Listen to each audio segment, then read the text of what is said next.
ย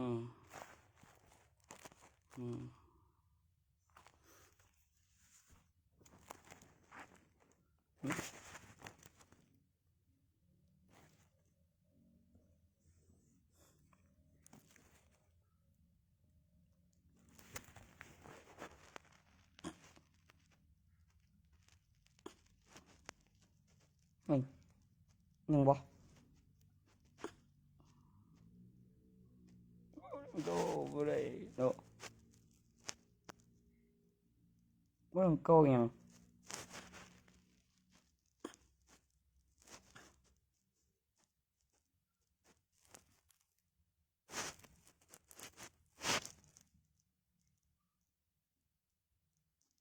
เรื่องใด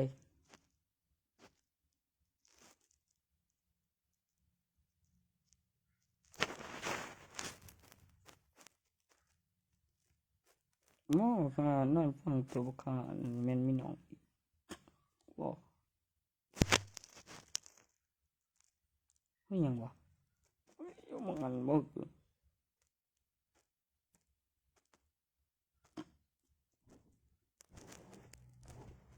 เสียบินเบิ่งบ่เบิ่งบ่นาที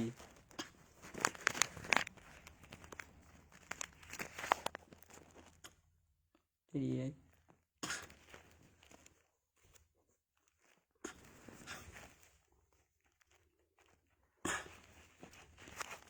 โอ้ยบ่แม่นเว้ยบ่แม่นตัวลูกเมื่อยเว้ย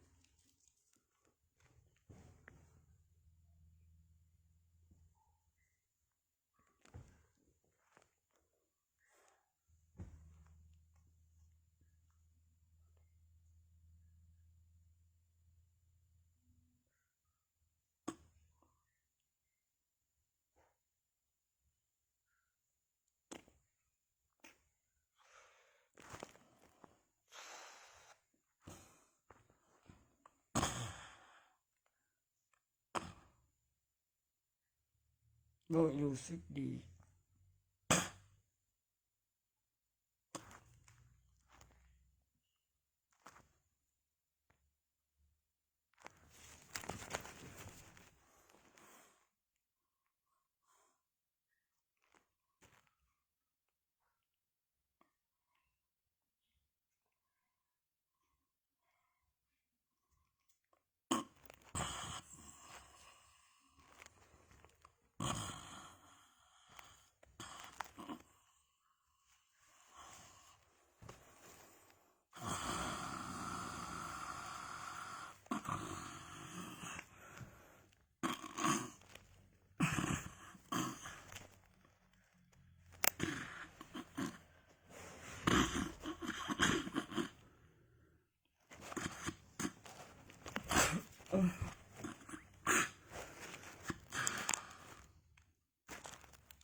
มันบอกว่ากู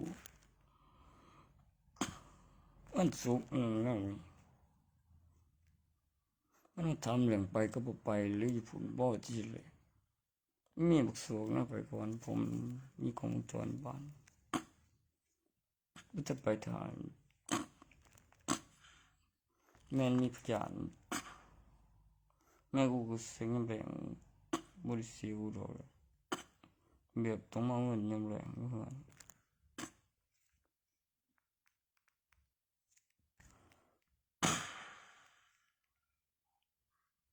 ไปถามก็บ่ดูดอกแหละบ่ได้งอนำ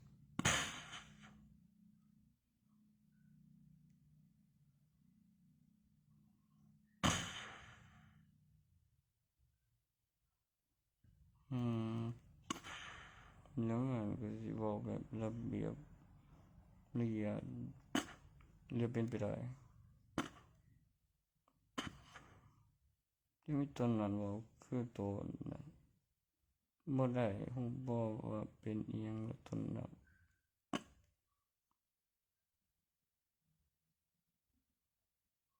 มันสิเป็น ไปบ่ได้แต่ตัวเป็นไปได้ก็เป็นไปได้อยู่แล้วได้อยู่นี่ก็ไปบอกเรื่องเขาลงคนเดียวพยาน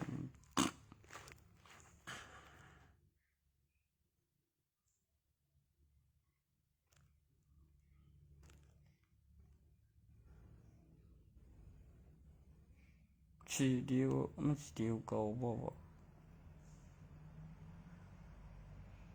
มันเป็นนักแต่สนิท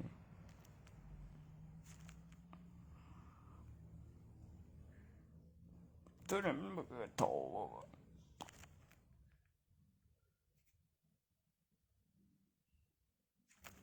แม่นย่างลงไปลงมานำไหลแล้วก็เป็นผู้เดียวกันกับมันบ่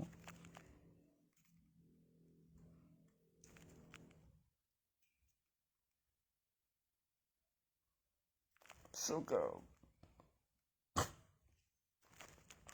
so bad boy มากกว่า24ปีขึ้นไป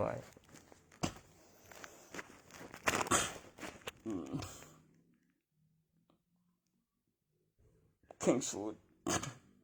18都是10กว่ามันจะคือมันจะตายบ่หรือบ่ตายบ่ไม่ใช่เน้นท่องอีกบ่จริงเดี๋ยวมันคงมาแล้วมันก็บ่ตายดีเลย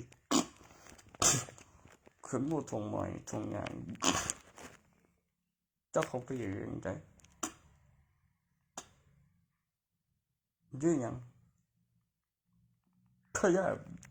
เต็ม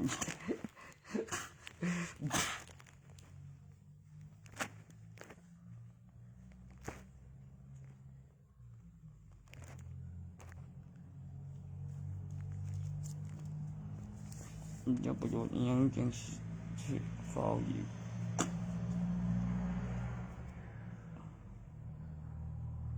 แค่อีกหน่อยบ่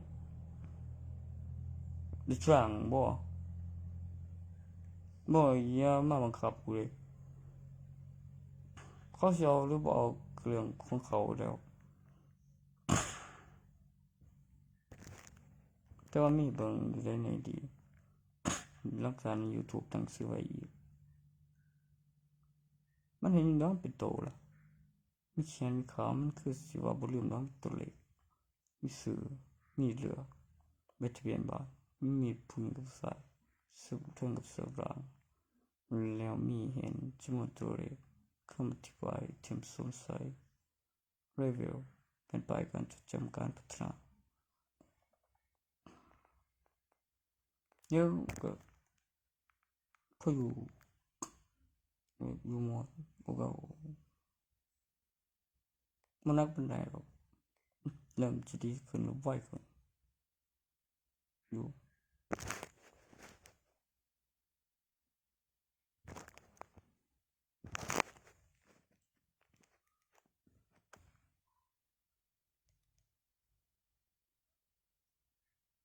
ใส่หยังกับลูกมันบ่คือสิว่า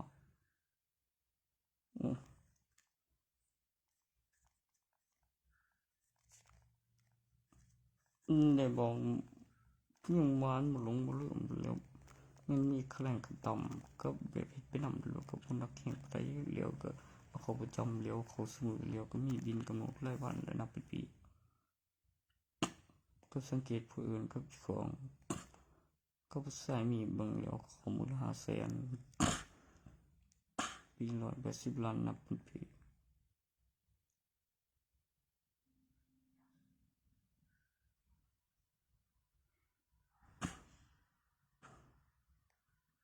มันมีอะไรดวงจันทร์มัน55,000 เหรียญปี180ล้านกับทุนมันน้อยกว่า180ล้านแล้วมีเห็น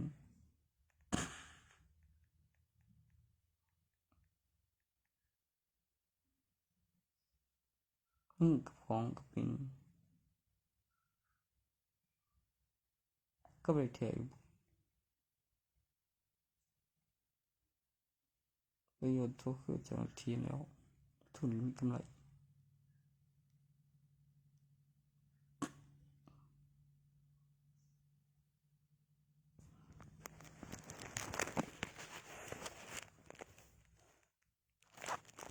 บ่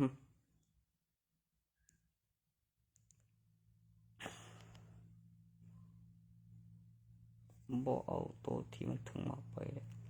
เอาแบบถึงๆได้ดีๆแล้วพอใจ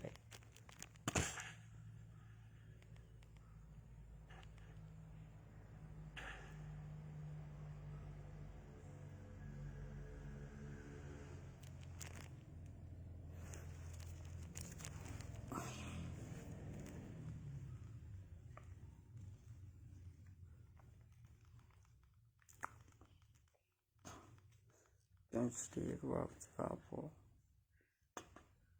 จังว่าส่วนยังว่าคือก่อนเรื่องติดเครื่อง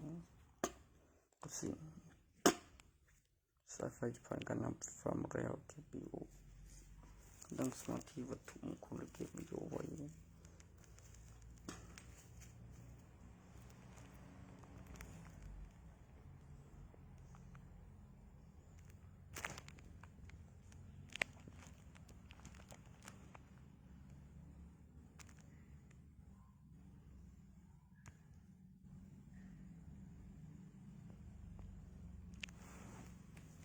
มันบ่คือกันอีหยังหม้องใด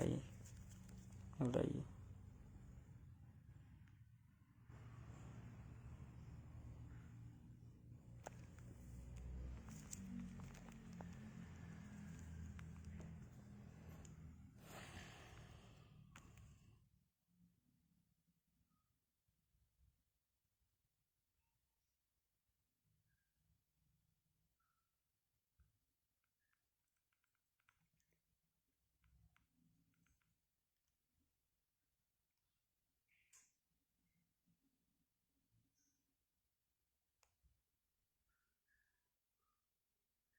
อันตัวหมอกับครู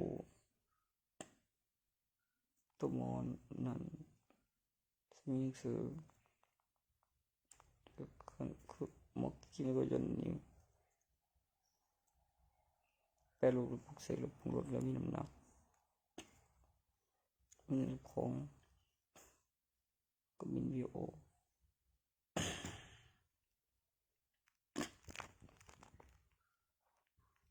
สังเวยมันเตอร์ประโยชน์ต่อของตัวของดีจะบินบ่บาปบ่มีความผิดและเจ้าของตัวละครยังใช้นำและมินวิโอและปรับ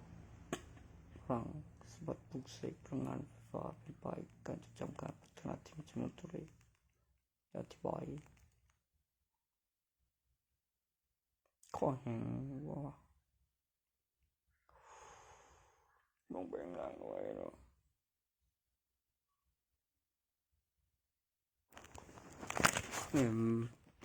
มาเตอร์เซราจะลงไปตามกูปี257เลย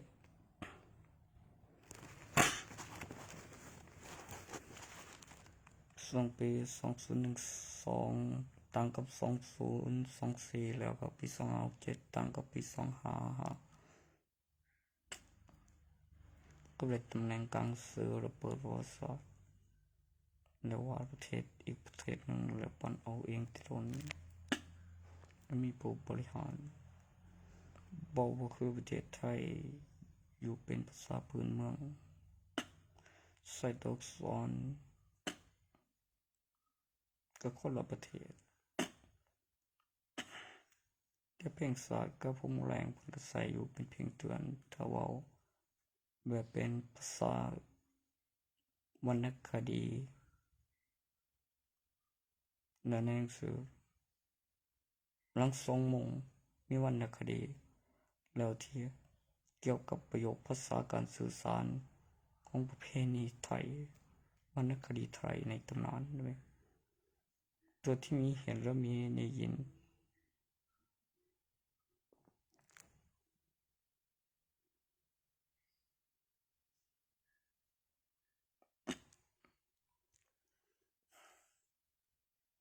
ให้เว้านำคือแนวนั้นนะก็เว้านำตลอดก็บ่ได้เป็นใบก็ประโยชน์อิหยัง กูบ่ฮู้อีกกูสิเป็นหยังว่าอยู่ต่อหน้าเลย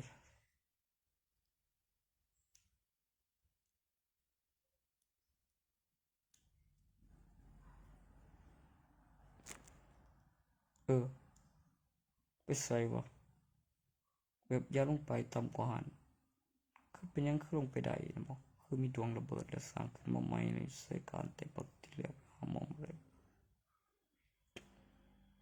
ก็มันเป็นเย็นมาก็ส่งแผนที่ไปก่อนแล้วมีผู้ทำแล้วก็บ่ลงบ่ลืมแล้วมีเห็นใน YouTube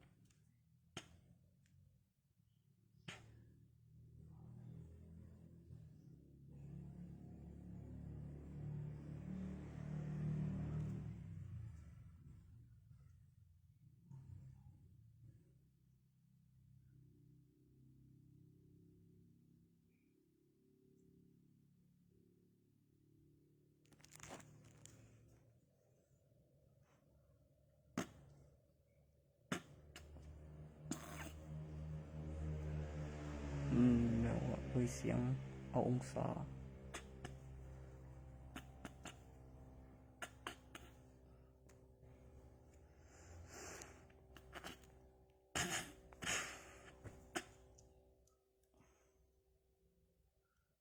ทำไมบ่ได้บ่ไปอาบน้ำบ่มันเป็นไปได้บ่วะ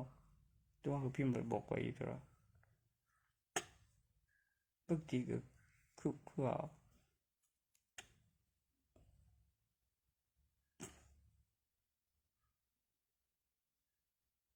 ไม่โดนเกลียดบ่ว่าตัวพิมพ์ไปก็บอกไว้วิดีโอนะบ่ต้องเฮ็ดได้เข้าใจดูดีไม่เฮ็ดเนี่ยคือสิแบบมันไกลสึงขี้คร้านนี่จริงไปหมดแล้วยังบ่ฮะเข้าใจยังบ่โอ้ยนี่ล่ะตัวเฮ็ดนำคือมีอยู่เลยแต่ว่าท่านไปหาหมอก็มีจะไปเข้าใจมันอย่างนั้นไหม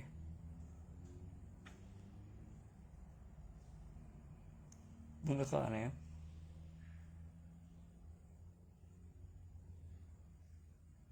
ก็บ่เจ็บใจแล้วก็เจ็บใจ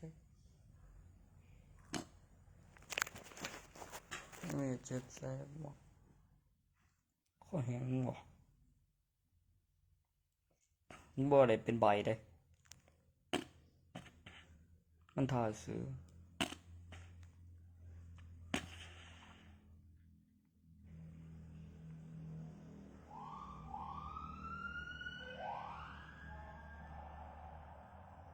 พิสูจน์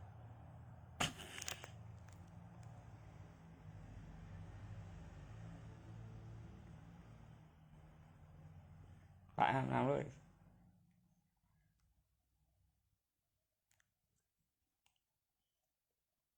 ศึกษาสิกายแล้วจอดฟังหรือจังเปิดเสียงบ่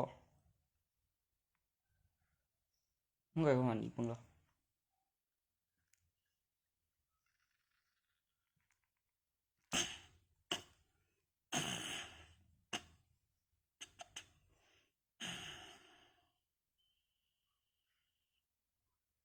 จังวันจังวัน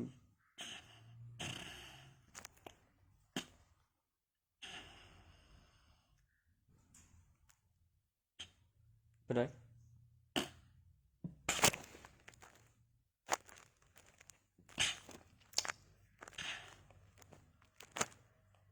ไม่ใช่บอกว่าสั่นอยู่บ่มันประโยชน์เลยคุยจังกูอย่างเดียว